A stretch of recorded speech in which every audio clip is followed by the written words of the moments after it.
Good afternoon, everyone. Welcome back to Real Reds Talk, an authentic football fan channel made in Manchester. We're almost at the weekend, which means it's almost time for football, but not just yet. Just a couple of more days that you've got to wait. But don't worry about it, because we've absolutely got you covered with today's stories. We're going to discuss the left-back situation. Will it be Alphonso Davies? Will it be Kerkez? Will it be an old academy prospect in Alvaro Fernandez? Will it be someone else?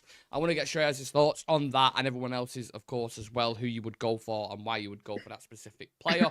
A lot of stuff coming out about Giovanni Guenda from Sporting Lisbon, who obviously Ruben Amorim has worked with before. Got stuff coming out about, I'm going to try and say this name, and I'm probably going to butcher it, but Sverre Nypan. Apparently, we're going to look at him in January. And we've got an update on Sekou Kone, who picked up a big injury in the last academy game. And it's not as bad as we first initially expected, which is fantastic news. Because knowing how Ruben Amorim works with young players, it means his integration might be easier, might be quicker than we first initially thought. But we'll get into that towards the end. So make sure you smash the like on the video and subscribe to the channel. Now, the left-back situation, Mr. Singh. Fabrizio Romano reported last night that United have made signing a new left-back a priority, and I've already started working on it at the moment. Ruben Amorim wants a top left-footed player for the position. United keep monitoring Bournemouth, Milos, Kerkez as well. There are also other names, not just these players. I think Alvaro Fernandez is one who's they could potentially look at his buyback clause. And Giovanni Guenda, who's more of a wing-back, who we've touched on before. So out of those options, who would be preferable? Who do you think would suit the system better? Who ticks the boxes for you personally? I think as far as Quenda is concerned, Quenda is, deemed as a generational talent coming through the ranks right now in the Portuguese league. Yeah. But I just think that if we go in for him, there will be this narrative that Amorim is going after the players that he's worked with before. He's trying to get most of the sporting players in, which personally I don't really mind as much. What matters to me more is that whoever we actually bring in is able to, affect the team in a positive way and is able to elevate the level of this team. So whether it's Quenda, I think Quenda could do a job. Does he have the physicality to and intensity to keep it up at the Premier League level is something that still needs to be seen, because he's still very, very young and he still needs a lot more experience. When you look at someone like Kerkez, though, Kerkez is someone who has a lot of experience in the Premier League, is absolutely rapid. And when you look at him from an attacking wing back perspective, he's someone who is very, very hard to stop. He's able to cause a lot of trouble. And I thought that he might be on the move this season itself, if not United, then some other club. But for some reason he stayed at Bournemouth, and Bournemouth have been doing quite well this season. And especially from that side where from the left hand side where Kerkez plays, they sometimes got Kluivert playing in that left hand position. Sometimes Semenyo drifts to the left, and they cause a lot of issues when they're trying to move the ball into the attacking third. And Kerkez plays a big role in that, because when you look at his attacking side, of course, he's known for his attacking side of play, but even defensively, he's very aggressive. He likes to play on the front foot, and he covers a lot of ground. So he does fit very well into the system. And looking, with as a fullback, being really good on your feet and being really quick on your feet, especially in the type of system that Amorim wants to play, I think Kerkez can be a very smart buy. Yeah, the Kerkez for me, I am a big fan of him, but weirdly out of the list, like the players we just mentioned, I mean, Quenda's release clause is something that I want to talk about in a moment, because I think it's about £80 million. But if you're just going to buy a player now, so Alphonso Davies, Alvaro, or Kerkez, arguably Kerkez is going to be the most expensive one, isn't it? Because I think they wanted 30 to 40 million. That's what was being rumoured when we first initially went in for him. But because of the buyback with Alvaro and then the contract situation with Alphonso Davies, I'm not sure how much we're getting for. If we go in January, do you think they could throw 10, 15 million and say to buy in, rather than him going on a free? We'll offer more money initially in wages, and you'll actually get a fee for him rather than him going, just to Real Madrid, like Lenny Oro, for example. Yeah, it might happen. It might be the case, but once again, it also comes down to the fact as to, how much we've got in the winter to actually work with. Do we even have the space to, actually offload like 10 to 15 million for a player in that window? Do we have that sort of resources? Will we be in a positive direction when it comes to FFP as well if we go through with that deal in this season itself? There are still a lot of questions left to be answered. Maybe if someone actually leaves, maybe if we see an outgoing, might happen. If we see an outgoing, it might happen. It might be on the cards. But I think the most realistic way I'm looking at it right now is I think it will happen in the next season, because from the player side as well, I would say it would make much more sense for him to actually continue at Bayern this season, because they're Mm. still in the Champions League. They're in a decent enough position, and in the league as well, they've been doing quite well. So that's probably like a couple of trophies that is pretty much very easy for Bayern to Mm. get this season. So I think he'll stay, and and I think even he would want to want to play his cards right, because when it comes to the summer and when he becomes a free, a lot more clubs are going to be gunning in for him than in the window. Madrid will definitely be out for him. We are definitely out for him, and I'm sure that a lot of other clubs will be looking to get him in as well, because I think right now there are a lot of clubs who got aging left backs and Yep. full backs. So a lot of these, you look at Liverpool. Even Liverpool might want to go in for someone like Davies. City might be looking out for someone like him as well, because they want an out and out left back. So I think there will be a lot of competition for him. So how United finishes this season will definitely be something that might attract him a lot more. Mm. I'm looking at that wing back spot, and I'm like, what are the certain things that you require from there, right? So you want speed, you want agility, you've got to be capable on the ball, because you're going to be in tight areas. A couple of times you're going to be putting crosses into the box. Yeah, And I think Alphonso Davies is like tick, tick, tick. He's got all of yeah, that. And he's an absolute athlete in terms of bombing up and down that wing. You don't have as much defensive responsibility. So we remember the game when we played them in the Champions League. And what did Eric Ten Hag say about him, if you remember? yeah. He's not that good with his feet when it comes to defending. Yeah, not So great Pellistri will have a go at defensively. him. Yeah, so no pressure on the winger, by the way, when he initially said that. But I kind of got what he was saying, because he isn't amazing defensively. He has been caught a couple of times. But going forward, my God, if you can have a fit Alphonso Davies, I mean, I'm not entirely sure what his injury record is like. I need to double check that. I don't think it's too bad from when the last It's not. checked. I mean, a basic 5 to 6 games per season is still decent enough, Yeah, I would say, considering how many games these players actually play at this level at this time. I think if you miss out on 5 to 6 games, it is still okay. yeah, it's like you've got coronavirus, muscular problems, head injury, ligament strain. There's a couple of ones in there, but I think because of naturally the way he plays, you're going to pick up a couple of those anyway, with him Oh being an yes, athlete and with him covering so much ground in that sense. So I would like to see a world. I mean, in an ideal world, I would like Alphonso Davies on one side, and I would like Jeremy Frimpong on the right hand side. I think that'd be amazing. I don't think they're going to go and buy both, but I'm pretty sure Frimpong had a release clause for 35 mil, was it? 40 yeah, million?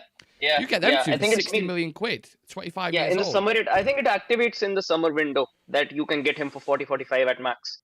You've got to go and do that, haven't you? Surely, because as much as I like Dallo, and I think he will actually do a good job as a As a wing wing back. Yeah, back, pushing forward, getting crosses into the box, doing what he's good at rather than having to worry what's behind him. I think getting those players in would changes the be game altogether. changes it Changes the game completely. altogether, because when you've got a back five and you've got Alfonso Davies on the left, you've got Mm, someone like Frimpong on the right, and then you've got Delict, Lissandro, Luke Shaw, or Delict, Yoro, and Lissandro actually playing out the back, and then you've yeah. got Ugarte or Casemiro covering in front of you.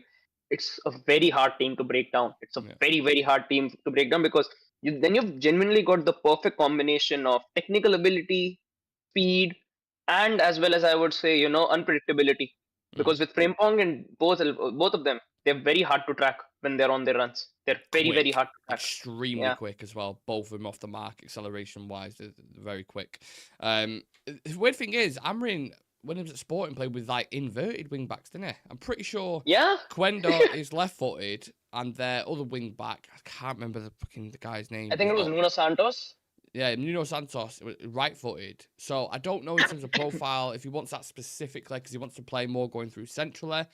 I don't know, but it's an interesting thing. With that Quenda's release clause being £84 million, I mean, there's no way they pay that, is there? Surely. No, they weren't going for a release clause. And if they're going for a release clause, like you mentioned, much better to go in for someone like Jeremy Frimpong. And I think Mm, even right now in this market, even Hakimi is available for about 60, 65. So you've mm, got, I would say, much better options money yeah, wise. yeah. I think they could do that Alfonso Davies deal. I really do. The Madrid thing will get thrown about, but I'll bite it straight back with the Lenny Yoro. If you want to be go Yeah. be kind of cutthroat and push that deal and go for him, I would love that signing. I just think it's Yeah. amazing. And you ain't going to get a better player in the left back market right now for that price. I don't think so. So that is my personal choice. Who was your personal choice? Because you was a little bit, Kerkez is good, this guy's good. Who would you really, really want to go for? If we can, definitely Alphonso Davies would be number one, because he has that world class potential in him, and we've seen it Yeah. on a lot in a lot throughout his tenure at Bayern. We've seen what he's capable of. He's ripped Barcelona to shreds, even when Yeah. they had Messi in that. He's done a lot in his career up until now, and he's still very young.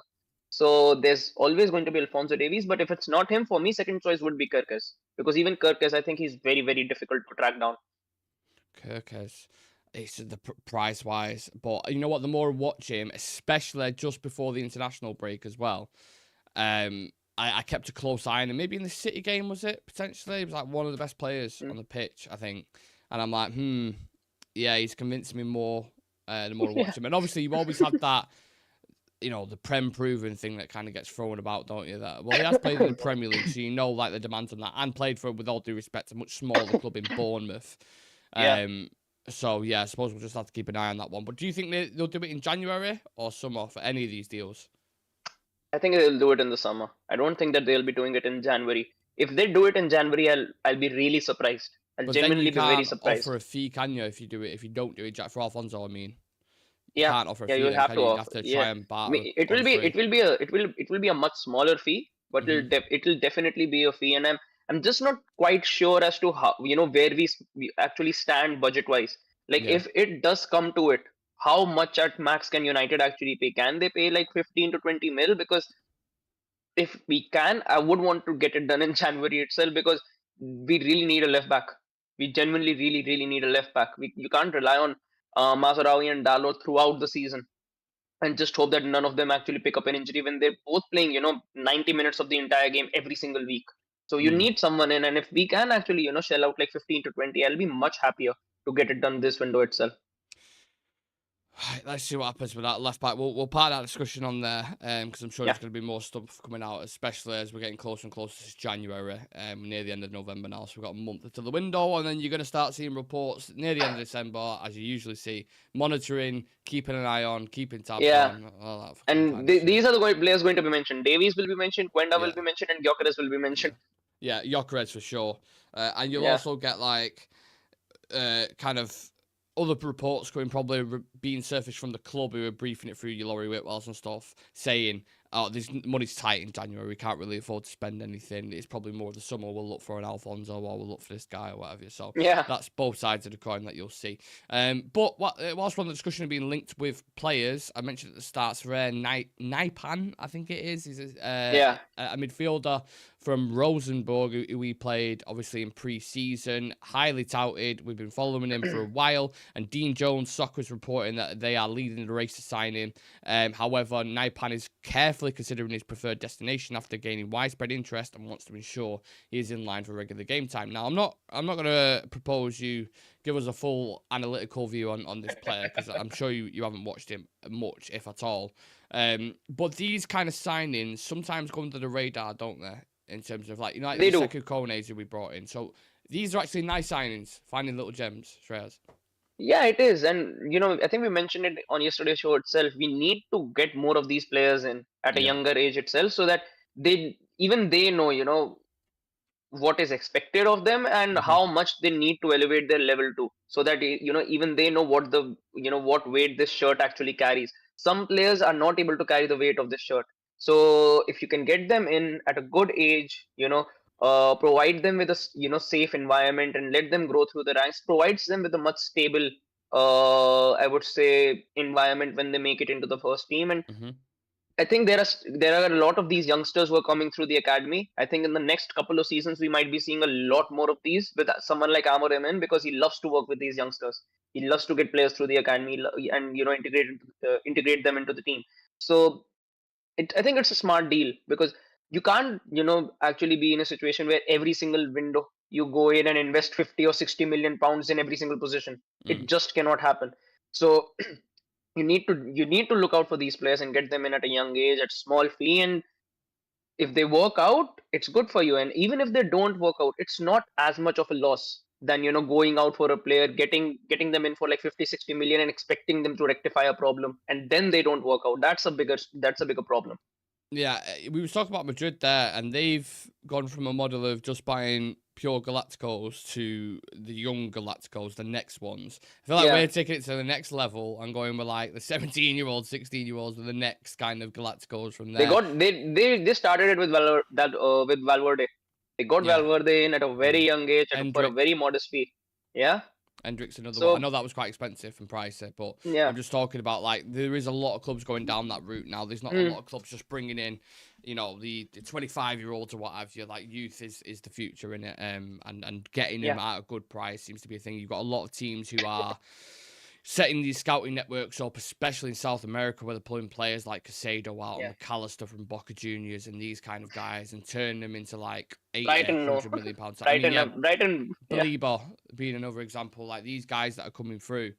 So United need to do that because obviously they're always going to buy in the January market. They're not going to buy in the January market. They're always going to buy in the window, and they're always going to bring in and pay for quality players. But you have to have that blend as well where it's sustainable, which is why we're kind of balancing on the PSR at the moment to have these players coming through. So when you sell him, or if you sell him, you have a pure profit, 40, 50, 60 million pounds. It's very important financially in that sense. So Ineos know what they're doing with that, and I'm sure Omar, Dan Ashworth, these guys, I'm sure that they're very focused on it. But I wanted to touch on Sekou Kone. There was a bit of we might as well also talk about young talents. There was a report he got injured badly in the last academy game. I can't remember. It might have been against Huddersfield, or it might have been a different one. But in that game, got injured. There was a lot of worries about him, but he seems to be okay. How quick, just on him, because there's been a lot of like praise about him. And same thing with Chido Obi Martin's another one as well. Those are the two you're looking at. It could be the next guy, Nacho or Kobe. How quick do you think these guys can come in, do you reckon, into the team? To be very honest, I think Obi Martin might get minutes very soon. Now that Amorim is in as well, I think maybe in a Europa League game, maybe in an FA Cup fixture, I think we might be seeing him very soon. I'm not sure where Wheatley is at the moment, but maybe he gets some minutes too as well at a certain point, because even he was last season, and he was deemed to be a very, very big talent. So maybe him, maybe Obi Martin, maybe Sekou Kone this season itself might get some minutes. But I think there is still a lot of scope. And because we still have a shortage when it comes to players playing in certain positions, these guys might get accelerated into the first team. Yeah, and we've got other talents as well. I'm not just want to speak about those two. I know Harry Amas is loads of people who are constantly pushing for him to come into the team. You've got, if I can pronounce it, Ibrahimov, I think it is, in the academy as well, who's doing really well. Ethan Ennis.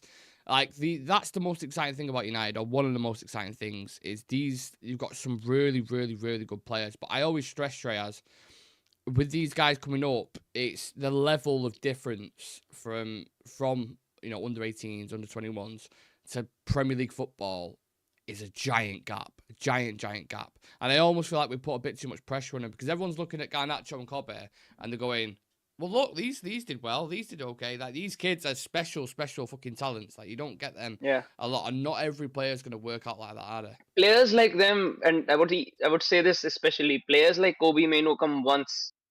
Yeah. Genuinely once in like 30, 40 years. Yeah, quite literally generational. So not every player will work out like that, but it's still important to say that you're going to have a successful career. Charlie Malman's saying there's an update to this disaster, though. Ashworth contacted him, so it can be fixed very easy. Source MUFC Realist TV and Daily News, the host of has worked with agencies, so he has contacts, so it's very real. Simon Andrew Samuel Selvan, what a name that is. Though both are left-footed, Wenda plays right wing-back and Kerkez plays left wing-back. Frimpong is a reserve in a very bad Dutch team. Is this a player we would want when he can't... Listen, the national team narrative, doesn't matter at all. I never got it. I've never ever got it, because De Ligt is obviously a good defender and he doesn't play. He'll start like De Vrij. Is De Jong a good player? Yeah, exactly. Even he doesn't start for the national team on a weekly basis. No. And you've got Maguire, who starts for England all the time, even when he was in his bad form. I'm talking about. It's just down to the manager's discretion about doing that. If you're basing your opinion on what Ronald Koeman picks, who's a shit manager, then I don't know what to tell you. Frimpong, whenever I watch Frimpong for Bayer Leverkusen, he's unbelievable. unbelievable. I know Dumfries plays over him again, but I don't think Dumfries is a better player than Frimpong. In my He's opinion. not. And right now in European football, if you have to look at the two best fullbacks in Europe Mm. right now, one is Frimpong and the other is Grimaldo. Both of Yeah, them play for Leverkusen, yeah. Look at and both he's of them met don't start for their national teams. exactly. I know it's not all Yeah, about stats, but if you look at them two players that you just mentioned last season, what they did for Bayer Leverkusen when they won the league, they were very, very important yeah. to Bayern Leverkusen. And it's funny you mentioned European football actually, because we have, I don't think it's going to be live. I think we're going to be pre-recorded, but we will drop it over the weekend at some point. Dougie Critchley coming on, who is a European expert of football on Sky Sports. So when it comes to that kind of stuff, his brain is one of the best, at least of what I listened to and watched. So we said during the international break we were going to get a guest on. I'm going to have a chat with him tomorrow and really pick his brain about Amorim United and a couple of other things, and just in general about getting into football media kind of side of things. That's something that he's been putting out as well. So stuff like we do, like podcast and presenting for Sky Sports and all that side of things. So very, very interested to get into that. Chivy in the chat saying Dumfries is a better right back, Frimpong is a better wing back. Yeah, I think you've probably put that better, to be fair. But even at that, Dumfries being a better right back, like in the back four, is even questionable, because I've watched Dumfries sometimes in international tournaments, and I'm like, I know that a lot of the time they played back, but when he has got to do the defensive side of it, he's never been convincing for me. But I take Chivy's point. I know what you're saying. I just feel like I've said a million words in a row there. I don't know. If anyone's got any questions or anything they want to talk about, before we head off, I'm just double checking. Very light on the news today. Obviously, we wanted to put a show out. But yeah, I wanted to go live last night as well, but I've been so mad busy with this tournament coming up tomorrow. It's it's hard getting stuff in, but we are going to do we're going to record the Premier League predictions around 5 o'clock. I'll put that out tomorrow night, and then I'm just trying to think of other stuff that we're recording as well. We're going to do the Switch preview live tonight, I think it is. So yeah, we've got content coming out of our ears at the moment. Yeah. So yeah, of course, if anything does break in between, especially if it's today, then it's fine. We can go live for it tomorrow. When is the press conference for the game? Tomorrow. Against Ipswich? Yeah, so something will come out for sure tomorrow. So, yeah, Amorim's first official press conference tomorrow. So you'll get quotes flying out of that. You'll get loads of stuff coming out of that. I will not be able to go live for that, so I'm hoping Sam can potentially do something because, yeah, like I said, I'm going to be at that tournament. So, yeah, I don't know if anyone's local who's watching this right now, but I've mentioned it a couple of times on the channel. I'm hosting a influencer tournament at Fives Trafford tomorrow. It's called Super Six Winner Takes All. It's a £10,000 cash prize. You've got Angry Ginge playing. You've got Stretford Paddock playing. You've got Filthy Stars. You've got all these guys playing. There's some big teams in there like SC Dons and Beatty squad. And they're all coming down and participating in the tournament. I'm going to be hosting it. And there's some tickets that are still available. So if anyone is local to like the Manchester area, I know some of you guys aren't, and you want to get tickets, then just go on the Fives Trafford page and come down and support your boy and watch, I'd probably say. But yeah, I think apart from that, Shreyas, we could probably leave it. Like I said, unless something else goes live. Appreciate everyone who's just joining in. If you are joining towards the end, apologies. Just skip back and watch it. But we spoke about the left-back situation, Kerkez, Alphonso Davies. We didn't really touch on Alvaro, did we, to be fair? No, we didn't. Is that something you, very quickly, is that something you'd consider? I would, because I think for a budget signing, because I think we still have a buyback deal on him. Yeah. I think you could always look at that option, because he plays that attacking wing back role for Benfica, and he does he does a very decent job. He's actually filling in the space left behind by Grimaldo, and he's doing it quite well, and he's integrated very well into that team. And considering how he's very comfortable on the ball, he knows how to step into midfield and when to make the run, when to not make the overlap. So he's a very smart player.